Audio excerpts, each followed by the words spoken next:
Dito tudo isso, eu quero te convidar a você abrir a sua Bíblia no Evangelho de João. Evangelho de João, capítulo 16.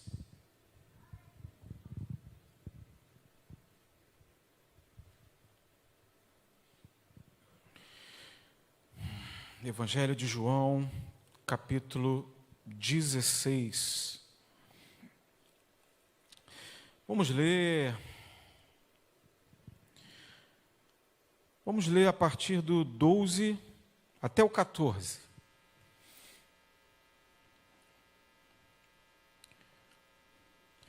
Tenho ainda muito que vos dizer, mas vós não podeis suportar agora. Quando vier, porém, o Espírito da verdade, ele vos guiará a toda a verdade, porque não falará por si mesmo, mas dirá tudo o que tiver ouvido e vos anunciará as coisas que hão de vir. Ele me glorificará, porque há de receber do que é meu e vô-lo-á de anunciar. Que Deus abençoe a sua vida através da sua palavra essa noite. Meus irmãos, eu quero trazer uma reflexão essa noite, não só que tem a ver com a proposta da nossa semana, da nossa série, e a nossa série é Prazer, eu sou o Espírito Santo. Nós temos feito aí um mergulho sobre a pessoa do Espírito Santo, entendendo sobre a sua pessoa, entendendo sobre o seu mover, a sua história, como ele tem conduzido o seu povo, a sua igreja, toda essa obra do Espírito. Então a gente vai continuar falando sobre isso, e não só falar sobre isso, mas tratar a questão de uma forma muito aplicável no dia a dia. Acredito que essa precisa ser a proposta. Na verdade, a pregação da palavra, ela tem esse objetivo, ser prático e ser relevante no dia a dia. Eu preciso pegar todo o ensinamento e consegui-lo usá-lo dia após dia no meu cotidiano.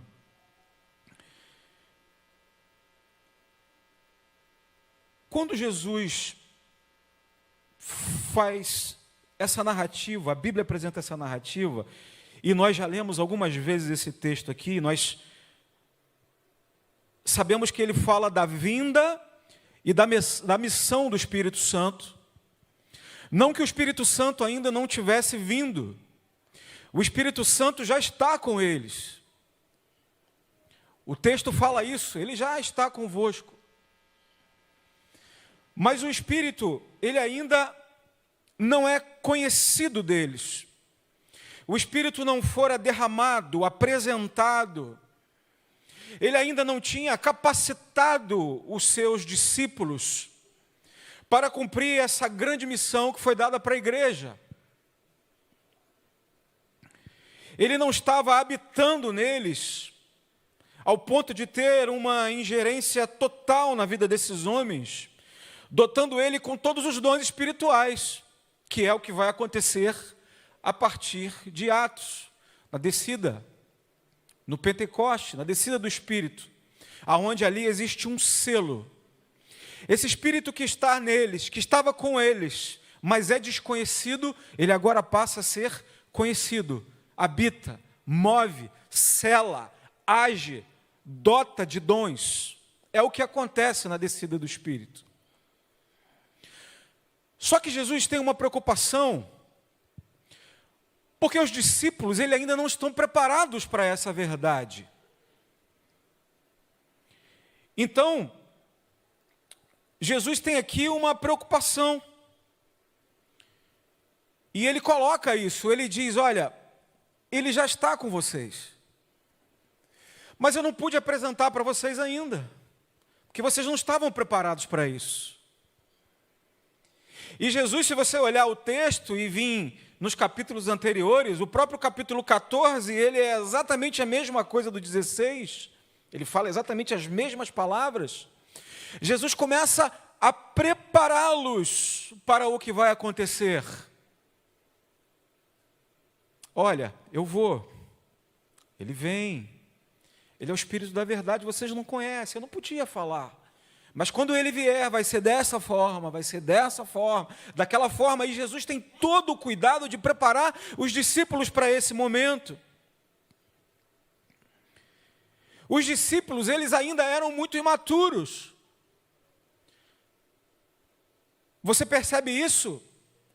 Vendo relatos, por exemplo, de quando é apresentado um jovem possesso para eles, e eles tentam expulsar aquele demônio e não conseguem. Eles já haviam feito isso muitas vezes, mas fazendo ao lado de Jesus, nunca com Jesus separado. E aí vem um homem, apresenta essa demanda, um jovem possesso, e pede para que eles expulsem, e eles tentam e não conseguem. E o homem vai até Jesus, fala: Jesus, eu estou aqui, meu filho, possesso. E eu fui até os seus discípulos e eles não conseguiram. Eles não entendem por que acontecerá aquilo. E aí Jesus fala: olha, vocês têm muito pouca fé. Até quando eu vou ficar com vocês? Ou seja, quando eu estou com vocês as coisas funcionam, mas quando eu não estou, não funciona. Então existe essa preocupação de quando ele fosse, eles já estivessem preparados para receber essa plenitude do Espírito.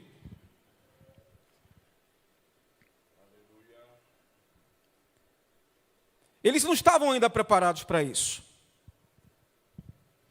E quando Jesus vai fazer esse discurso, apresentando o Espírito Santo para eles, Jesus foca em falar de uma personalidade do Espírito, de uma característica do Espírito, que é uma característica, uma personalidade, um modo de operar muito específico do Espírito Santo, que isso seria o grande diferencial do Espírito Santo na vida desses discípulos. Jesus apresenta o Espírito como o Espírito da verdade. O Espírito Santo é o Espírito da verdade. Você pode repetir isso comigo? O Espírito Santo é o Espírito da verdade. Jesus, ele tem essa preocupação em esclarecer esse ponto. Ponto esse que é muito mal interpretado por muitas religiões. Existem religiões que acreditam que quando Jesus fala em Espírito da verdade, está se tratando aqui de um outro espírito, de uma entidade, de alguma outra coisa qualquer, o que vai totalmente contra o texto, porque Jesus está falando especificamente do Espírito Santo de Deus. E existe uma regra para você entender a Bíblia, é que ela interpreta a si mesmo. A Bíblia se interpreta. Só que você nunca pode fazer isso a partir de um único versículo. Mas você vem antes, vem lendo, vem entendendo. Ele está apresentando o Espírito Santo, que é o Espírito da verdade. E diante de um contexto de mentiras, traições, corrupção, perseguição, sujeira intelectual, sujeira religiosa, a verdade, ela é o único remédio contra tudo isso. E é exatamente isso que está acontecendo nesse contexto, onde Jesus está chamando os discípulos para uma conversa e explicando sobre o Espírito. Jesus está dizendo para eles que eles precisariam desse Espírito da verdade, por quê? Porque eles seriam perseguidos, eles seriam açoitados, injuriados, sofreriam perseguições, eles morreriam. E quem faria isso contra eles, faria em nome da verdade. Seria uma mentira apresentada em nome da verdade. Por isso, apenas um Espírito que pode revelar o que está oculto poderia conduzir o povo nesse momento. Olha o que está escrito aqui no verso 1 até o 3. Eu tenho vos dito isso, tenho vos dito essas coisas para que vocês não se escandalizem. Olha, eles vos expulsarão das sinagogas. E vem a hora que todos os que vos matar, que eles vão matar vocês, julgará como isso tributar um culto a Deus. Eles vão matar vocês, vão perseguir vocês e vão falar, sabe o quê? A gente está fazendo isso, é para Deus. O que o apóstolo Paulo fazia quando ainda não havia encontrado com o Senhor? Perseguia os cristãos, matava os cristãos, e era por causa de quê? Da verdade que ele cria. Era isso que ia acontecer e que Jesus está preparando eles. E o verso 3 diz assim, eles vão fazer isso porque eles não conhecem. Eles não conhecem o Pai, eles não conhecem a mim, eles não conhecem ninguém. Ou seja, uma mentira feita em nome da verdade. Eu vou matar vocês, mas é em nome de Deus. Eu vou perseguir vocês, mas é em nome da justiça. É tipo assim, em nome da democracia. Sabe? Eu vou te prender, eu vou te bater, mas é em nome da democracia. Eu vou fazer tudo, mas é em nome da democracia. Parece uns países que tem aí fora. No nosso não acontece isso.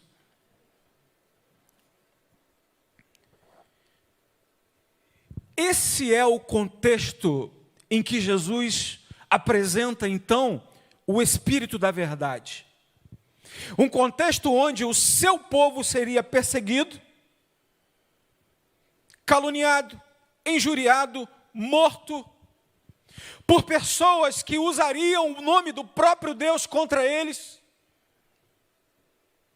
E eles agora, com a ida de Jesus, com a morte e a ascensão de Jesus, eles já estão sendo preparados para isso, porque eles se sentiriam sozinhos. E eles não conhecem esse Espírito. E o interessante pensar, meus amados, é que aqui nós estamos falando de uma coisa que não acontecia só nesse tempo. Mentiras contadas para legitimar uma ação, uma violência, uma morte, uma perseguição. Isso não é coisa apenas desse tempo. Isso é uma coisa que o povo de Deus sempre sofreu, a igreja sempre sofreu e vários povos sofreram também. Quantas mentiras são contadas para perseguir pessoas, para perseguir povos. E a igreja de Cristo sempre passou por isso. A Escritura vai relatar algumas dessas ocasiões, mas existem diversas que estão fora das Escrituras, estão registradas na história, na nossa história, a história de outros povos. A própria igreja, ela começa a sofrer uma perseguição muito grande em Roma, uma perseguição romana a partir de Nero. Você deve ter já estudado isso, ou na igreja, ou na escola, onde Nero acusa a igreja de colocar fogo em Roma. Roma é incendiada, e Nero usa isso para perseguir os cristãos. Dizem alguns estudiosos que ele mesmo tacou fogo em Roma, eu não sei se é verdade, mas é o que alguns dizem. Mas aí a igreja passa a ser perseguida por causa da cabeça louca, imunda de um homem, em nome de uma verdade que ele mesmo criou. Uma mentira passada por verdade. E a igreja, nos primeiros séculos, ela é perseguida durante todo o tempo. A igreja vai ser perseguida desde os relatos bíblicos até Constantino. Estamos falando aí de 3 ou 4 séculos sendo perseguida, quase que não tendo um freio. Alguns momentos a perseguição diminui da igreja, mas ela é perseguida direta. A perseguição romana, ela vai até o ano 313 depois de Cristo, em nome de uma mentira, contada como se fosse verdade. E isso também não é coisa daquele tempo. Se você vai vindo nos séculos seguintes, Muitas perseguições acontecem. Hoje acontecem perseguições com a igreja em vários lugares. O século XX, o século XXI ainda, perseguição contra a igreja na Coreia do Norte. Um regime político perverso que persegue a igreja naquele país, dizendo que a igreja ela é um problema para os negócios do país, ela é um problema porque a visão da igreja ela não defende os interesses econômicos e sociais daquele país. Uma mentira, contada como se fosse a verdade, para perseguir o povo de Deus. O que dizer dos judeus? O que dizer do Holocausto? Um massacre dos piores da história, onde uma mente louca, imunda, terrível, cria uma história para perseguir aquele povo. E aquele povo é dizimado por conta de uma mentira. E o pior de tudo isso é que o homem que conta mentiras, ele não conta mentiras só quando vai perseguir o povo de Deus. Mas ele conta mentira quando ele também quer fugir de verdades absolutas da sua própria vida, da sua própria existência. O ser humano, quando ele olha para Deus, quando ele olha para o povo de Deus, e vê que o espírito que controla o povo de Deus é o espírito da verdade, automaticamente ele precisa de uma mentira. Porque o espírito da verdade, aonde ele está, ele não compactua com mentira. Ele não compactua com perversidade. E é esse espírito da verdade que guia a igreja do Senhor. Eu vou te dar exemplos muito práticos. As pessoas sabem que existe céu e inferno. Mas como? Vou me colocar no lugar. Eu sei que existe céu e existe inferno, mas eu sei que as minhas práticas me levam muito mais para o inferno. Eu sei tudo que eu faço errado. Então eu vou criar um Deus para mim, que Ele não manda ninguém para o inferno. Eu vou criar a minha própria mentira, que para mim é a minha própria verdade. Outro dia eu estava no trabalho, numa reunião, e aí acaba a reunião, e aí alguém viu uma notícia no jornal e falou assim, olha, eu estou vendo aqui uma notícia de que o mundo vai acabar nos próximos dias. E aí vem aquela conversa de sempre, o que você faria se o mundo acabasse agora? E aí um fala, rapaz, eu ia gastar tudo, eu ia vender tudo que eu tenho, eu ia gastar tudo, eu ia beber, eu ia para bagunça, eu ia fazer não sei o quê. Cada um deu a sua versão mais louca do acontecimento. E alguém me pergunta, vamos perguntar agora para o pastor vai fazer tudo diferente. O que você faria, pastor, se o mundo fosse acabar agora? Fala para mim se você não ia meter o pé na jaca.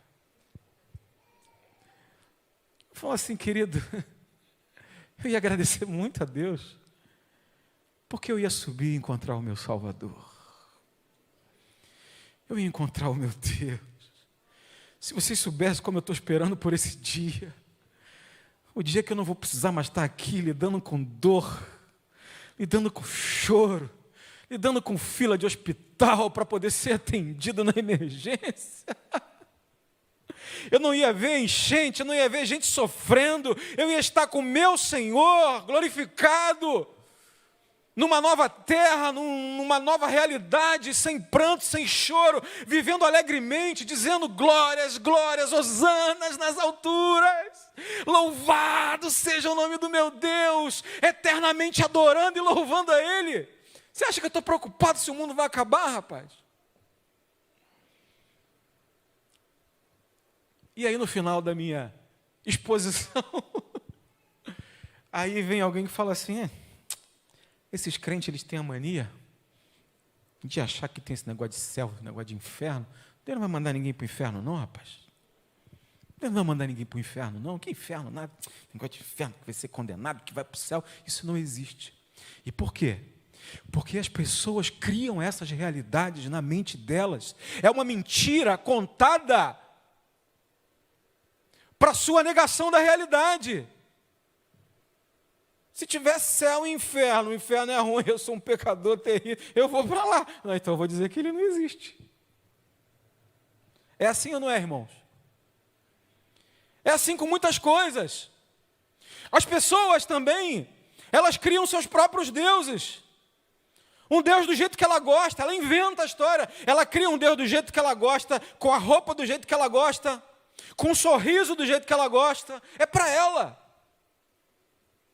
Mentiras desse mundo, contadas como se fossem verdades, para um ser caído, que não aceita a realidade da sua própria existência.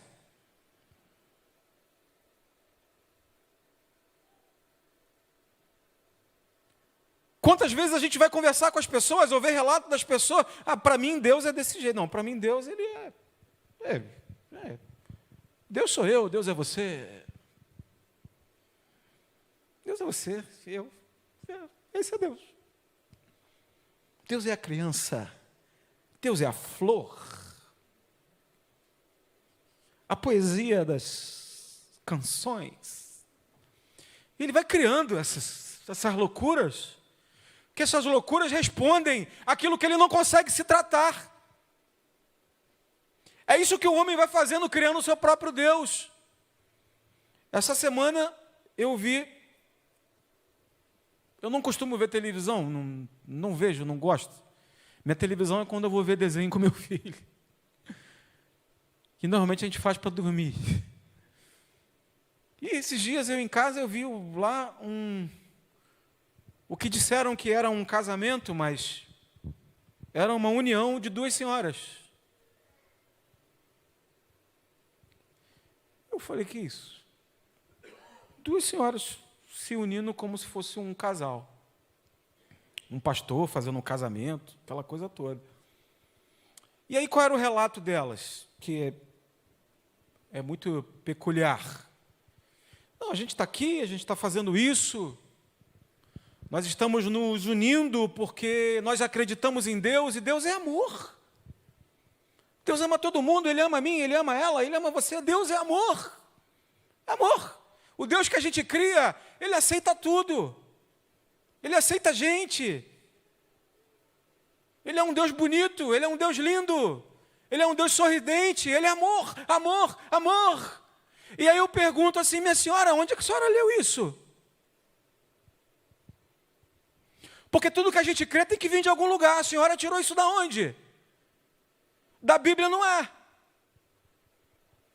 Porque o amor que fala de Deus aqui tem a ver com uma coisa totalmente diferente, não fala isso. E minha senhora, deixa eu lhe falar uma coisa. Esse Deus de amor que a senhora crê, é o mesmo que manda as pessoas para o inferno. Irmão, quem manda as pessoas para o inferno não é o diabo não, querido. É Deus. Se você não sabia, estou te contando. É Ele que julga, é Ele que determina, é Ele que absolve, é Ele que condena. Deus é amor, sim, mas é justiça. Fogo consumidor. Que brincadeira é essa? Onde isso vai parar? É um Deus criado numa imaginação que não tem fim, para poder legitimar uma ação que não tem explicação. As pessoas não querem mudar. As pessoas não querem ser transformadas. As pessoas não querem uma vida nova. Elas preferem criar um Deus que explique as suas próprias mazelas e aceite todas. Esse não é o Deus da Bíblia. E é exatamente aí, é nesse ponto,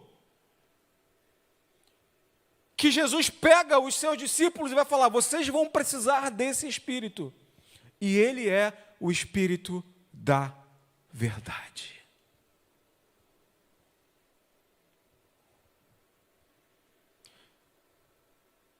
E quando eu vejo esse relato bíblico, e vejo que Jesus se preocupa com tantas perseguições que haveriam em nome de verdade, mentiras que seriam contadas para eles em nome de verdade, o seu povo morreria em nome de verdades que seriam contadas para persegui-los. Vemos então a necessidade de entender esse espírito, como que ele age e como que ele se manifesta na nossa vida, sendo aquele que traz luz à escuridão, que dá fim a toda a treva, que acaba com todas as luzes, com todas a escuridão, com todas as dúvidas, e dá um norte para o seu povo e a sua igreja. A primeira coisa que o texto nos comunica sobre o Espírito da Verdade é o seguinte: é que só o Espírito da Verdade pode convencer alguém do pecado. Olha o que diz o verso 8. Quando esse Espírito vier, é Ele que convencerá o mundo do pecado, da justiça e do juízo. Ou seja, uma pessoa sem esse Espírito, ela não tem a convicção de pecado, porque quem convence é Ele. Meus irmãos, a gente pode falar,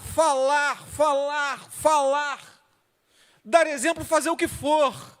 Uma pessoa pode vir à igreja, ouvir uma palavra, ela pode até mesmo levantar a mão e fazer a sua confissão. Mas se o Espírito não estiver nela, ela não tem a noção de pecado. Ela vai ser uma pessoa que olha para Deus, acha um Deus bom, bacana, bonito, mas ela não tem a noção da verdade do pecado. Vai ser aquela pessoa que fala assim: não, Deus é bacana, eu creio em Deus, Deus é legal, mas eu não faço nada de errado, assim, eu não faço nada de errado. O que eu faço de errado? Sei, não fumo, não bebo, não faço isso, não faço aquilo, eu estou de boa.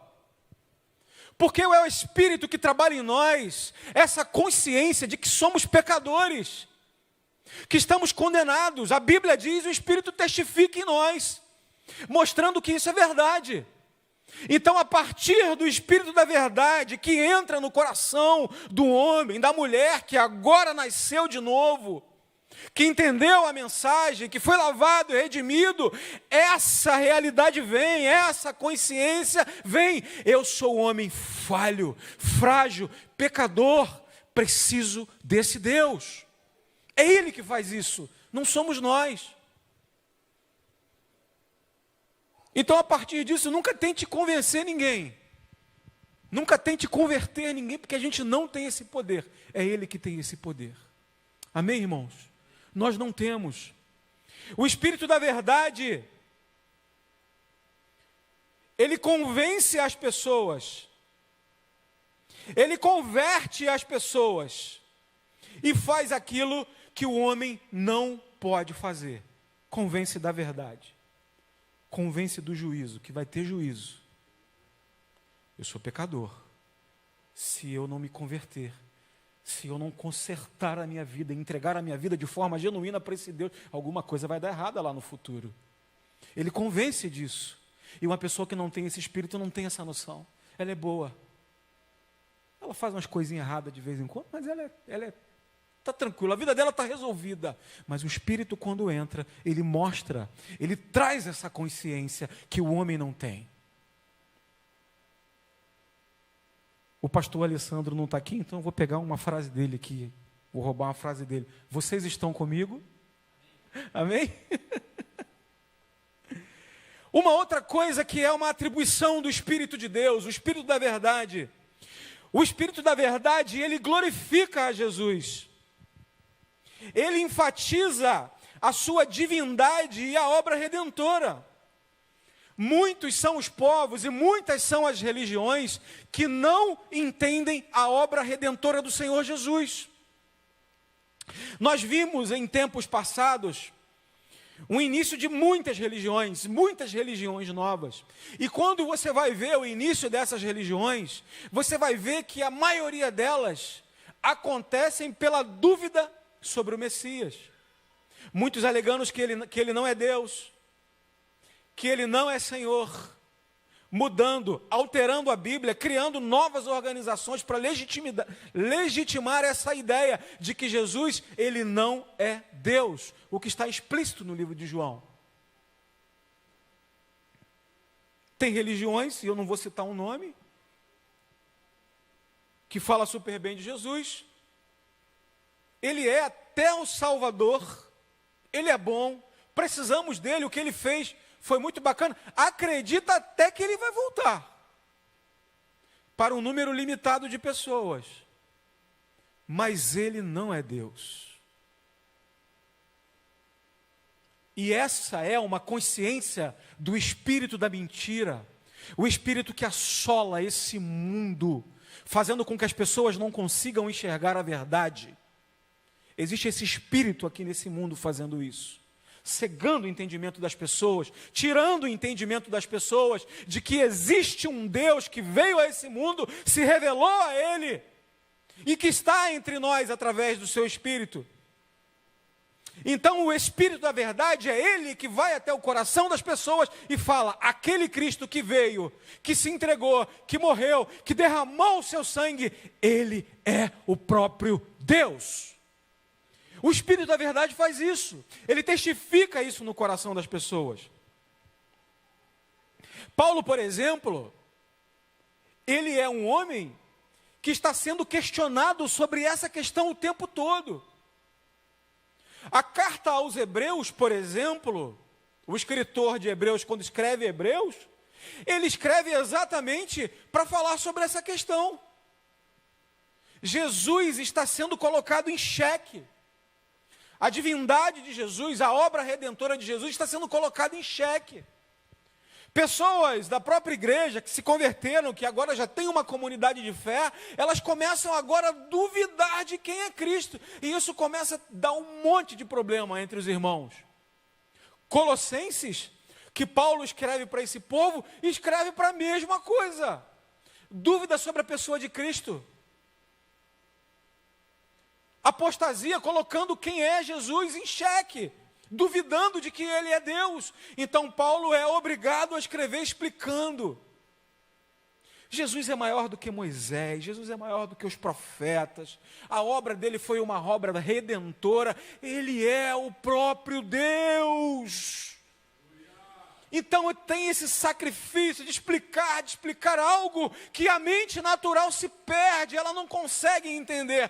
Mas quando o Espírito da verdade se manifesta na vida de alguém, na vida de um povo, ele testifica, ele glorifica o nome do Senhor e testifica que Jesus é o Messias. Ele é o Filho de Deus, ele é o próprio Deus.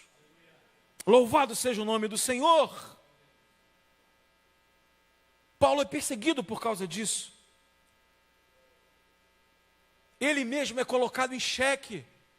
E as pessoas perguntam: cara, esse negócio de Jesus, você acredita mesmo nisso?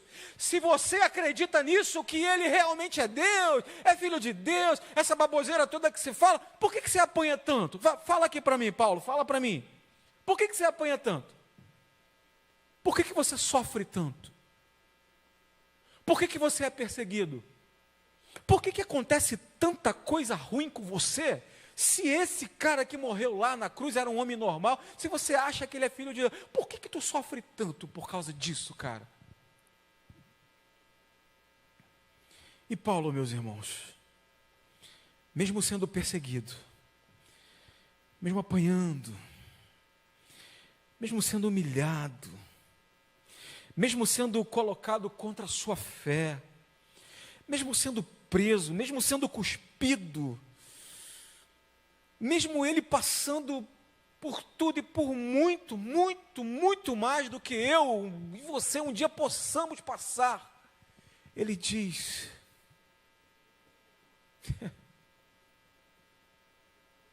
isso para mim não significa nada, eu sei quem ele é.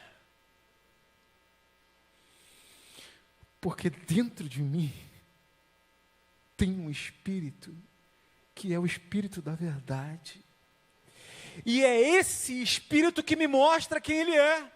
Então, por mais que o mundo duvide, por mais que as cidades aonde eu implantei igrejas duvidem, por mais que a minha fé seja questionada, existe o Espírito da verdade dentro de mim que me faz ter certeza de que Ele é Deus, Ele é o meu Deus, Ele morreu por mim, é a Ele que eu sirvo, é a Ele que eu vou servir até hoje, para sempre, nele, por causa dEle. Respiro, eu existo. Tudo o que eu faço é por causa dele, o meu Deus. Então o papel desse Espírito, que é o Espírito da verdade, é testificar que Jesus é o Filho de Deus nas nossas vidas. E só Ele pode fazer isso nas nossas vidas. Se uma pessoa não tivesse sido lavada, transformada, revestida por esse Espírito, ela não consegue ter essa visão. Ela vai ser sempre uma pessoa tentando criar a sua própria verdade, que na verdade são mentiras para legitimar o seu próprio pecado. Vai duvidar de Jesus, não vai querer entender quem Ele realmente é, não vai aceitar quando a palavra vier de encontro às suas mazelas. Mas se o Espírito da verdade a alcançar, ela vai dizer: eu sou pecador. Eu estou condenado, mas Ele morreu por mim, e eu creio que Ele é o meu Deus. É o Espírito da verdade que faz isso. Amém, irmãos? E apenas mais uma vez vocês estão comigo? Amém? Se o pastor Aguiar ouvir, ele vai rir de onde ele estiver. Uma última atribuição, para a gente caminhar para o final. Esse Espírito da verdade, é Ele que nos guia. É Ele que nos guia, fazendo com que a gente tenha a noção da verdade e da mentira. Seja questões espirituais duvidosas, seja diante da minha própria mente má e perversa, seja diante de situações que eu me encontro e eu preciso tomar uma decisão, porque eu não sei se aquilo vai ser bom para mim ou se vai ser mal para mim. É o Espírito da verdade que está dentro de mim e diz: vai por esse lugar, porque eu estou contigo. Quando eu sei que eu estou entrando por uma fase da minha vida, que é uma fase difícil, uma fase complicada, uma fase que vai me fazer sofrer, que vai me fazer doer, e eu não sei exatamente o que fazer, e bate aquele desespero, é o Espírito da verdade que está em nós, e que diz: calma, calma, eu estou contigo, a gente vai passar por essa junto. Alguém que não tem esse Espírito, vai sempre depender de uma situação. Eu não tenho ninguém aqui, quem vai cuidar de mim? Quem vai fazer isso por mim? Quem vai abrir a porta para mim? Quem vai fazer? Quem vai me guardar? Mas quem tem o Espírito da verdade, ela sei, eu sei que Ele está comigo e Ele cuida de mim. Ele me consola no dia mau. Ele me consola quando eu estou aflito. Ele traz uma palavra para o meu coração naquele dia que eu estou tão tenso, tão nervoso, precisando tomar uma decisão e não sei o que tomar. E o Espírito da verdade vem e diz: filho, calma, acalma o teu coração, aquieta a tua alma, eu ainda sou Deus. É Ele que faz isso. Naquele dia que você vai dormir, e no outro dia você precisa tomar uma decisão muito certa, muito séria, e você não sabe para que lado seguir. É que Ele te diz: filhão, calma, aquieta. Porque quando você estiver dormindo, eu já estou cuidando da tua vida. Quando você acordar, o caminho que eu desenhei para você está todo pronto. Você só vai caminhar por ele. Vai ter um espinhozinho? Vai, mas fica tranquilo. Até o espinho que vai ter lá, eu estou no controle.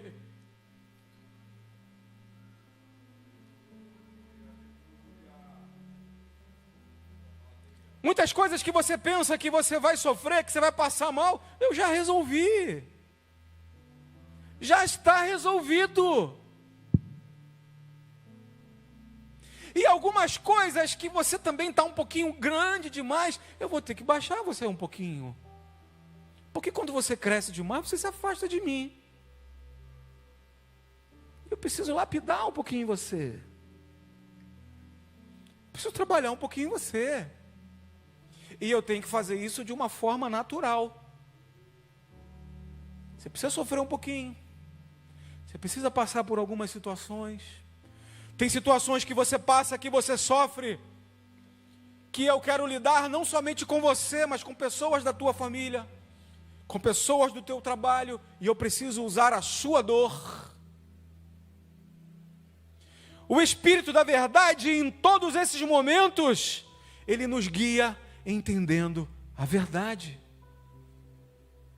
Verdade de que ele está conosco, nos conduzindo todos os dias, no dia mau, no dia difícil, nos momentos de ansiedade, naquele momento de carência, naquele momento que a gente quer gritar e dizer: Deus, eu não estou vendo solução,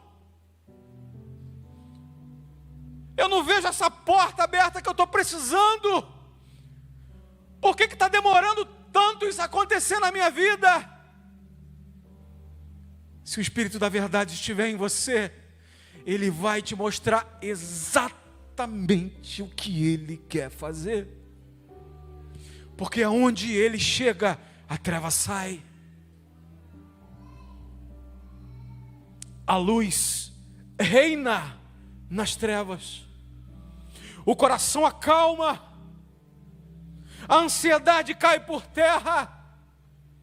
Porque o Espírito da verdade foi dado pelo Senhor Jesus para nos conduzir até o dia que Ele vai voltar e buscar a sua igreja. E nesse dia, em nome de Jesus, eu e você estaremos esperando, firmes, fortes, convencidos, tratados, esperançosos, dizendo: vem, ora vem, Senhor Jesus, eu estou te esperando. Ele vai fazer isso com a gente.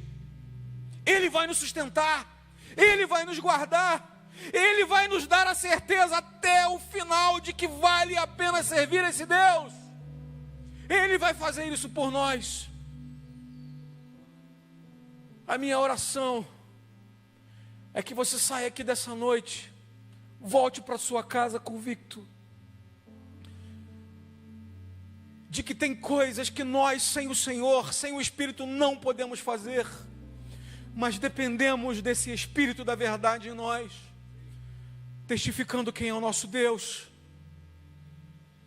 nos trazendo certeza de quem Ele é, fortalecendo a nossa fé, nos preparando para os desafios de amanhã,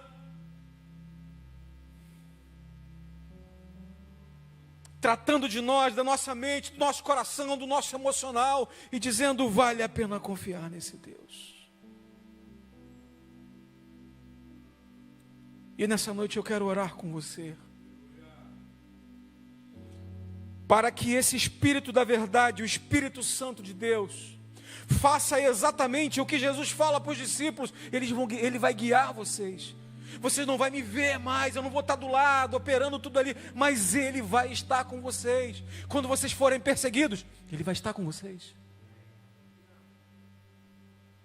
Quando tentarem pegar vocês para matar vocês, Ele vai estar, ainda que vocês estejam sentindo dor, Ele já vai estar ali providenciando tudo o que vocês precisam. Você crê que o Espírito conduz a sua vida? Você crê que o Espírito Santo, Ele já tem planejado a sua vida, e já tem desenhado a tua história para que você caminhe exatamente naquilo que Ele projetou? Você acredita nisso, irmãos? É isso que é o projeto de Cristo para nós. É esse o Espírito Santo que Ele nos entregou e age na nossa vida todos os dias. Amém? Podemos ficar de pé? Quero fazer essa oração com você.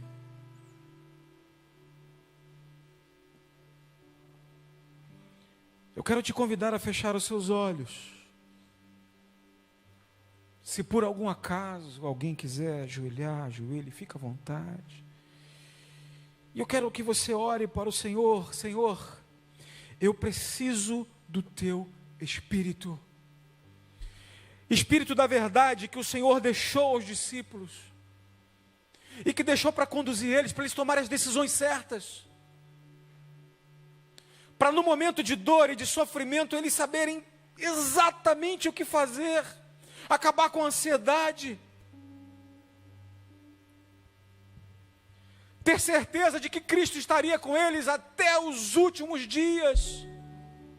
Eu preciso desse Espírito na minha vida, me conduzindo, me tratando, fortalecendo a minha fé, porque eu sozinho não sou ninguém.